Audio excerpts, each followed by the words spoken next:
ನೆನೆಸಿದೆ. ಇದನ್ನು ಒಂದು 7 hours ನೆನೆಸಿದೆ. ನೆನೆಸ್ಬಿಟ್ಟು ರುಬ್ಬಿದ್ದೀನಿ ಅಕ್ಕಿನ. ನೋಡಿ, ಸ್ವಲ್ಪ ತೆಂಗಿನಕಾಯಿ ಹಾಕಿ, ತೆಂಗಿನಕಾಯಿ ಮತ್ತು ಅಕ್ಕಿ ಇವೆರಡನ್ನು ರುಬ್ಬಿದ್ದೀನಿ. ಈ ಥರ ಸಣ್ಣ ತೊಳೆಗಳನ್ನು ಬಿಡಿಸ್ಕೊಂಡು ಈ ಥರ ಬೀಜ ಎಲ್ಲ ತೆಗೆದುಬಿಟ್ಟು ಬೀಜದ ಹತ್ರ ಇರೋ ಒಂದು ರೌಂಡ್ ಸಿಪ್ಪೆ ಇದೆಯಲ್ಲ ಅದನ್ನು ಸಹ ತೆಗೆದು ಈ ಥರ ಮಿಕ್ಸಿಗೆ ಹಾಕೋಬೇಕು ಎಲ್ಲನೂ.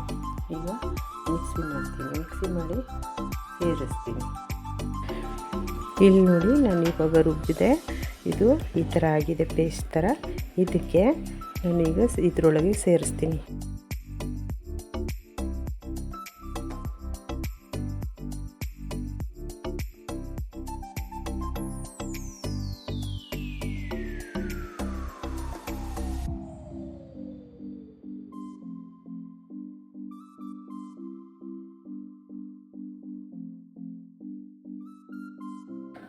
ನೋಡಿ, ಹಲಸಿನಣ್ಣು ಹಾಕಿದ್ದೀನಿ.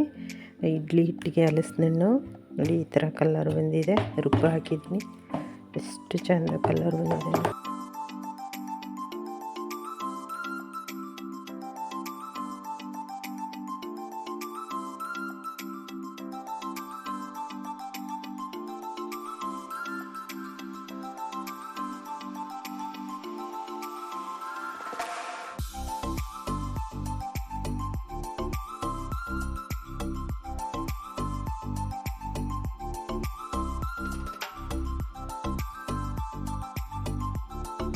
ಇಡ್ಲಿ ಪಾತ್ರೆಗೆ ಹಾಕ್ತಾಯಿದ್ದೀನಿ. ಎಣ್ಣೆ ಸವರಿಬಿಟ್ಟು ಹಾಕಬೇಕು.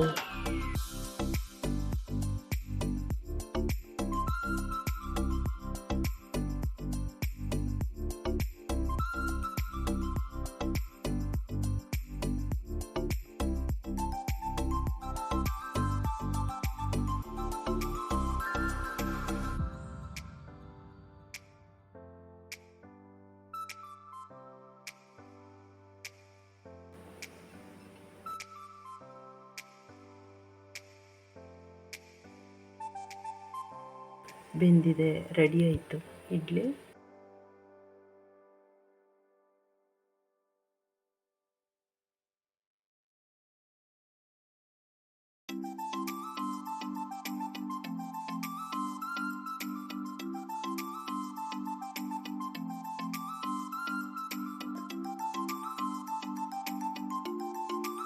ಹಲಸಿನಣ್ಣಿನ ಇಡ್ಲಿ ರೆಡಿ ಆಯಿತು. ತಿನ್ನೋಕ್ಕೆ ರೆಡಿ ಆಯಿತು. ನೀವು ಒಮ್ಮೆ ಮಾಡಿ ತಿನ್ನಿ. ಲೈಕ್ ಮಾಡಿ, ಶೇರ್ ಮಾಡಿ, ಸಬ್ಸ್ಕ್ರೈಬ್ ಮಾಡಿ ಪ್ಲೀಸ್.